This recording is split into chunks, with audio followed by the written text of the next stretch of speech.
influencer over at TikTok and check out their Instagram page. If their Instagram page and you see that they don't have as many influencers or followers, just direct message them and see if they would help you out. Yeah, and make sure you say who you are.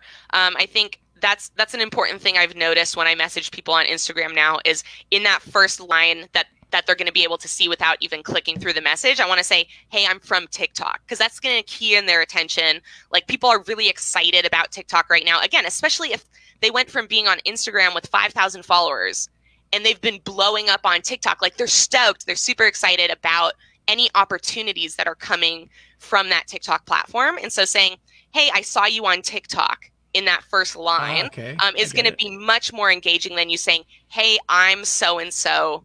Here's what I want from you, or here's why I'm contacting you. Like, indicate to them right away, hey, I found you on TikTok. And they'll be like, ooh, what's this all about? So there's a golden